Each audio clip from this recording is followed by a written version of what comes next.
Welcome to something I've been working on for a while. Accordingly, this video will also be longer, so check the timestamps if you get bored. While the Second World War was rapidly coming to an end, the Nazis still tried to develop so-called Wunderwaffen, which should turn the tide of the war. These desperate, often ineffective, yet somehow futuristic projects had always fascinated me. Therefore I planned to create a diorama combining some of the most infamous aircraft of that period in one place. That would have been too large in my favorite scale of 1:72, so I got myself 4 kits in 1/44th scale from brengun and armory. I also acquired a set of Wehrmacht infantry, a tank and pilot figures. I already assembled and painted all of these kits, but one diorama with all of them would still have been too large for my taste. Therefore I decided to split it up again. It took me a long time to go through all my options, how to lay out the models I had and finding an interesting arrangement. After several trials I decided that the Heinkel 162 and Horten 229 would fit together quite nicely since they both require a runway to take off. In contrast, the Messerschmitt 163 and Bachim Natta were designed to provide close protection of nearby critical infrastructure, and the Natta even took off vertically from a launch tower. You will find detailed videos about the building and painting process of each kit on my channel.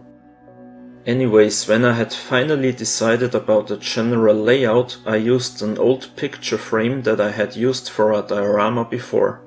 I placed a cork sheet on it and started drawing where the tarmac should be placed later. When I had drawn all the slabs on the cork, I cut out the tarmac. That looked quite promising, so I continued to cut out each individual cork slab and glued it on the base with white glue. This tedious procedure was not really necessary, but I thought it would look more realistic with the small gaps between the slabs. In addition, the slightly different height and angle of the slabs gives a better impression of space. That was quite important for me because there are no other features in the terrain that really stand out. It would have been boring to only have a concrete tarmac in a field without any visually interesting features. To contradict that even further, I wanted to add craters. As I said, this picture frame was used as a diorama base before, and I had used plaster to fill it. Therefore it was relatively easy to remove a bit of material for the craters.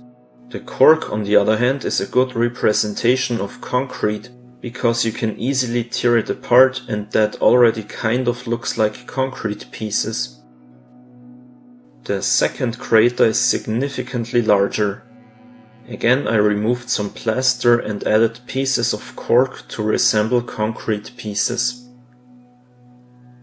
Then I started to give it more texture. Therefore I used diluted white glue and sprinkled some sand in and around it. I started with coarse sand and then used a finer sand. The idea behind this is that the explosion caused a lot of stones and soil to spread across the ground. Then it was time to start the painting phase. First I tried concrete paint from Gallagher. Unfortunately, this paint had a brownish appearance that I did not like. I tried out a few other grey tones, but in the end I just brush painted a few layers of Revell's light grey over the cork slabs. When that was done, I used a diluted mix of black and brown acrylics as a wash. This should bring out the texture of the cork and resemble small cracks on the concrete slabs. Additionally, this procedure toned down the light grey a bit. Also I used black pigments to give the impression of wear and tear from the aircraft and towing vehicles used on the tarmac regularly. Next I used some more acrylic washes on the craters. Then I used oils of different colors to give more color variation. When that was dry, I used mud green and brown pigments from Vervel all around the craters. Later I got myself 2 sets of pigments from Vallejo to add even more variety. One more thing I added were these artificial fibers to resemble roots coming out of the soil. This was all trial and error, and I won't show you all the work that went into the craters. It was definitely a long process until I was satisfied with the outcome. When the craters were as good as finished, I started spreading Vallejo's earth texture around the crater. It's a brown texture paste that hardens when it dries. Immediately after spreading the paste, I used this grass dispenser bottle to add static grass to the diorama. That's quite a mess, but a lot cheaper than an electric static grass applicator. Basically, you shoot the grass through small openings in the bottle cap, and due to the electric charge from shaking it, it should stand upright. As you can see, I worked in sections with the earth texture and static grass, so I could focus on one area and have more time before the paste dries. Also, I had to place the grass manually in some areas. This is how the base looked after adding the static grass. Work on the craters was still not finished though. I wanted to create a little puddle of water in the crater, so I used Vallejo's still water. It's an acrylic liquid, so you can also color it using acrylic paints. However, I wasn't satisfied with the outcome, so I used a bit of Ammo of Mix heavy mud to cover the water again. The next thing to do was adding all kinds of accessories to bring the diorama to life. First I used the aluminum tube of mayonnaise to create fuel drums. This material is easy to cut but still quite solid. I calculated the proper measurements for 1/44 scale and used the handle of a brush to form the barrels. Then I borrowed my girlfriend's die cutting machine to punch out the top and bottom of the barrels. This whole process was quite fun, so I produced plenty of fuel drums for the next 2 or 3 dioramas. After painting the drums, I used a rust-colored pen and a black panel liner to resemble the ribs around the drums. Then I used various pigments to tone everything down a bit.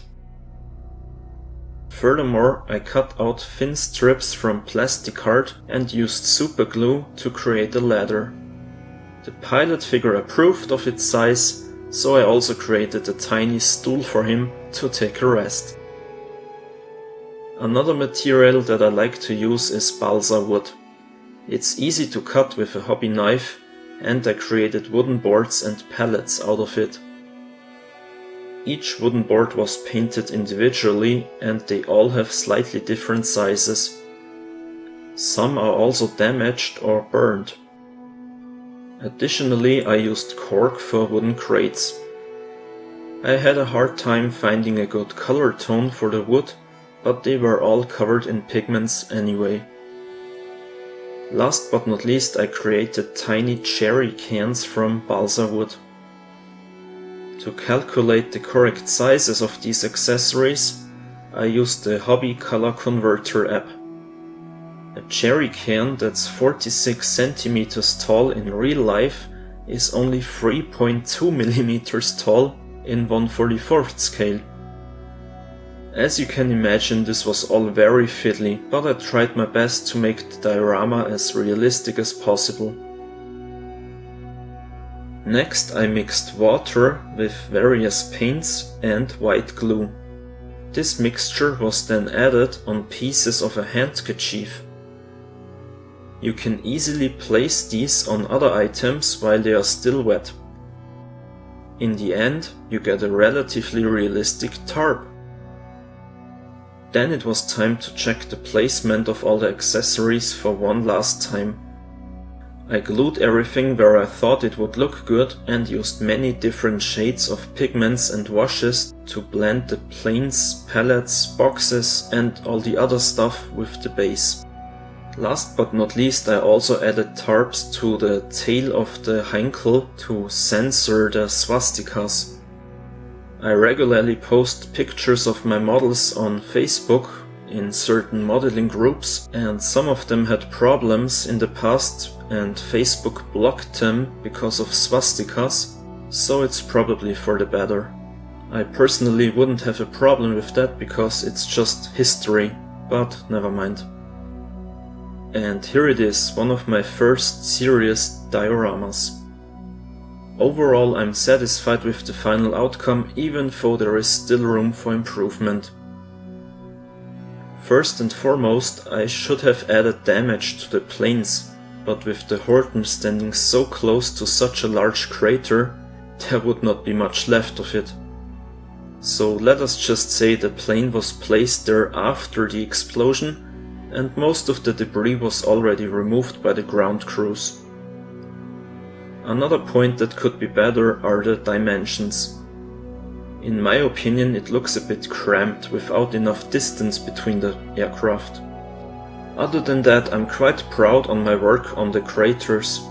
They took me a lot of time and effort, but I think in the end they look quite convincing. Creating all those tiny items was a lot of fun, and I can't wait to build something like this in a larger scale to add even more detail. The background story of this diorama could be that the pilots were promised to get these wonder weapons, but now that they finally have them, they don't have any fuel left. Now they are just sitting here, waiting for Allied forces to capture the airfield. While the Heinkel 162 saw combat, the Horten was too late to enter the war.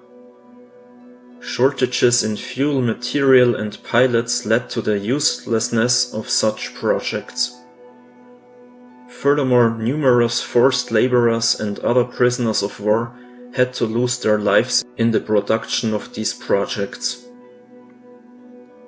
Please leave me your feedback about this diorama in the comments below.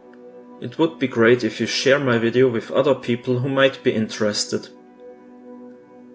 If you want to support my channel, check out the links in the description. Work on the other 1/44th scale planes is almost finished, but if you got any ideas about how I can arrange these 4 planes and the other items, please tell me.